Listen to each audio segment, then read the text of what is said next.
La manifestation est finie, on sera à cette fête, on va semer les cloches, on va faire notre propre règlement en l'honneur de la fin de cette grande guerre. Voilà.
Fermez le banc.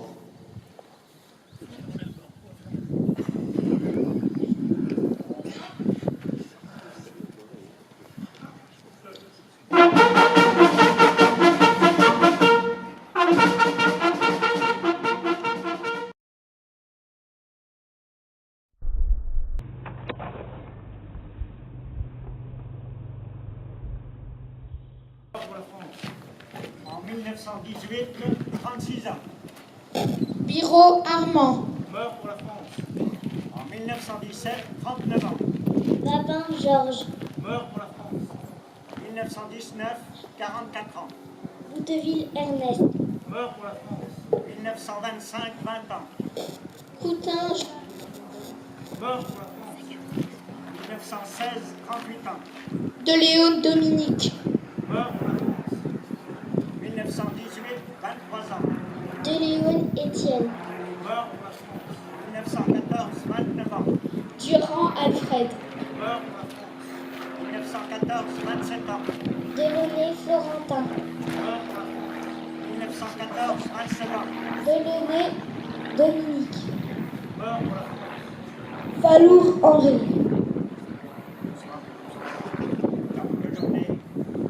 Il y avait 1916, 21 ans. Guérin Marcel. Mort pour la France. 1914, 23 ans. Gagnereau Victor. Mort pour la France. 1916, 32 ans. Guilbon Étienne. Mort pour la France. 1915, 29 ans. Guilbon Joseph. Mort pour la France. 1915, 26 ans. Guilbon Alfred. Mort pour la France. 1916, 32 ans. Guillory Benjamin. Mort pour la France. 1915, 28 ans. Gillet Gabriel. Mort pour la France. 1916, 27 ans. Luthard Benjamin. Mort pour la France. 1918, 21 ans. Ménard Paul. Mort pour la France. 1915, 28 ans. Marcadier Alvarez. Mort pour la France. 1915, 35 ans. Major Volny. Mort pour la France. 1916, 35 ans. Major Georges. Mort pour la France. 1914, 27 ans. Petit Benjamin. Mort pour la France. 1917, 34 ans. Renaud Jean. Mort pour la France. 1914, 25 ans. Seguin Maurice. Mort pour la France. 1916, 21 ans. Sauvignon Ernest. Mort pour la France. 1915, 28 ans. Vieille Marc. Mort pour la France. 1916, 35 ans. Vieille Ernest. Mort pour la France. 1914, 27 ans. Vincent Raymond. Mort pour la France. 1917, 21 ans. Motard Hippolyte. Mort pour la France.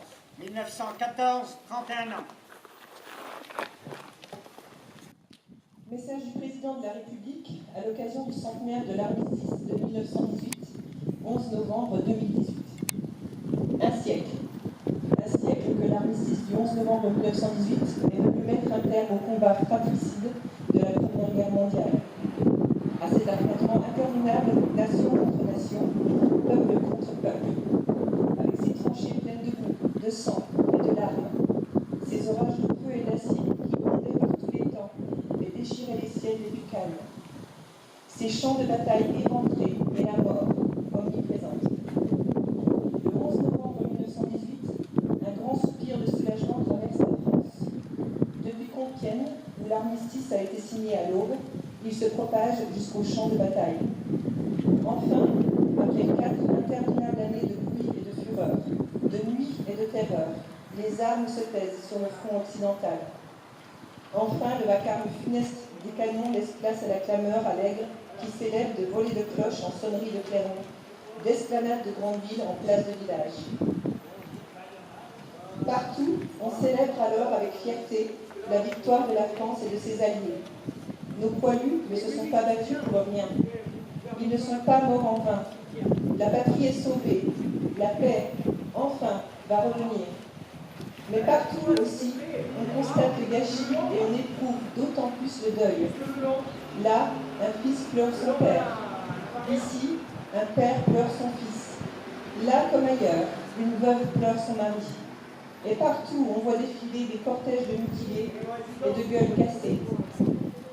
Françaises, Français, dans chacune de nos villes et dans chacun de nos villages, Françaises et Français de toutes générations et de tous horizons, nous voilà rassemblés en ce 11 novembre pour commémorer la victoire, mais aussi pour célébrer la paix. Nous sommes réunis dans nos communes, devant nos monuments aux morts, pour rendre hommage et dire notre reconnaissance à tous ceux qui nous ont défendus hier, mais aussi à ceux qui nous défendent aujourd'hui, jusqu'au sacrifice de leur vie. Nous nous souvenons de nos poilus, morts pour la France, de nos civils, dont beaucoup aussi ont perdu la vie, de nos soldats marqués à jamais dans leur chair et dans leur esprit, de nos villages détruits, de nos villes dévastées. Nous nous souvenons aussi de la souffrance et de l'honneur de tous ceux qui ont quitté leur terre et sont venus d'Afrique, du Pacifique et d'Amérique sur ce sol de France qu'ils n'avaient jamais vu et qu'ils ont pourtant vaillamment défendu. Nous nous souvenons de la souffrance et de l'honneur des 10 millions de combattants de tous les pays qui ont été envoyés dans ces combats terribles. Françaises et Français, nous sommes aussi unis en ce jour dans la conscience de notre histoire et dans le refus de sa répétition. Car le siècle qui nous sépare des terribles sacrifices des femmes et des hommes de 14-18 nous a appris la grande précarité de la paix. Nous savons avec quelle force les nationalismes, les totalitarismes peuvent emporter des démocraties et mettre en péril l'idée même de civilisation. Nous savons avec quelle célérité. L'histoire de Lulu qui voit partir son frère à la guerre. Nous allons vous lire les 3 lettres que Charles, son frère, lui a envoyées 1 mois après le départ de Charles. Lulu reçoit une première lettre. Ma Lulu, depuis mon départ, nous n'avons pas arrêté de bouger, mais j'ai enfin un peu de temps pour t'écrire ce mot. On m'a dit qu'il y a eu des combats très durs dans certaines régions, avec beaucoup de morts. Nous, on a de la chance. Notre régiment ne s'est pas encore battu. On nous donne l'ordre d'aller quelque part et dès qu'on est arrivé, on nous envoie ailleurs. C'est un peu la pagaille, mais du coup, on ne risque rien. Hier, nous avons traversé un village qui avait été pris par les Allemands. Les maisons avaient été bombardées par des obus et l'église avait brûlé. Tu ne peux pas imaginer comme c'était triste à voir. Je dois te laisser, le lieutenant vient de siffler le rassemblement. 1000 bises, à bientôt, Charles.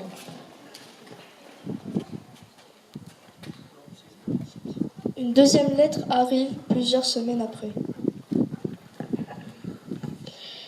Ma petite Lulu, ce petit mot pour te dire que nous sommes maintenant sur le front dans la région d'Arras. Il fait froid et les Allemands sont tout prêts. Pour nous abriter de leurs tirs, nous avons creusé des tranchées. Nous vivons dedans du matin au soir et même la nuit en attendant les ordres de nos chefs. Il y a 2 jours, j'ai participé à mon premier combat. Nous avons attaqué les tranchées ennemies. les fusils tiraient en tous sens et j'ai entendu les balles siffler à mes oreilles. Mon ami Georges a été légèrement blessé à l'épaule, mais rien de grave.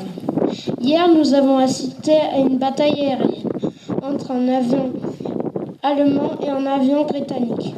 Le pilote anglais était en as, mais son appareil était moins rapide que celui de l'ennemi. Après 20 minutes de cabriole au milieu des nuages, son moteur a été touché et il s'est écrasé. Nous ne savons pas s'il s'en est sorti. Son avion est tombé côté allemand. J'apprends à l'instant que nous aurons une permission pour la Noël. Ce serait vraiment bien de pouvoir rentrer à la maison, même quelques heures. Je t'embrasse bien fort, ton grand chat. Enfin, la lettre qui va suivre est la dernière que Lulu reçoit. Ma Lulu, nous sommes dans la région de Verdun depuis une dizaine de jours. Ici, les combats font rage. Il pleut sans arrêt et nos tranchées sont remplies de boue. Les rats courent partout. Ils mangent nos provisions, rongent nos chaussures et nous mordent quand on essaye de dormir. Nous sommes tous épuisés. On n'a même plus la force de se raser. Nous portons tous la barbe. Du coup, on s'est donné un surnom, les poilus. Si tu me voyais, je te ferais peur. Autour de nous, le paysage ne ressemble plus à rien. Il n'y a que des fils de fer barbelés, des rafales de mitrailleuses, des camarades qui sont morts et des obus qui tombent. La nuit, ça fait des traînées oranges dans le ciel. Il y en a tellement qu'on peut se promener sans lampe. C'est inimaginable. Hier, j'ai découvert une fleur juste à côté de l'abri où nous passons nos journées. Comment a-t-elle pu pousser dans un endroit pareil ? C'est sûrement une erreur. Alors, je te l'envoie pour qu'elle ne reste pas ici. Ce n'est pas un endroit pour une fleur. D'ailleurs, ce n'est un endroit pour personne. Mon plus grand souhait en ce moment serait de me glisser dans cette enveloppe pour rentrer au village et préparer avec toi la fête de la Saint-Julien. Je ne sais pas si cette sale guerre nous laissera repartir d'ici. Quoi qu'il arrive, n'oublie jamais que je t'aime, ma petite Lulu, et que je penserai toujours à toi. Ton frère qui espère te revoir, Charles.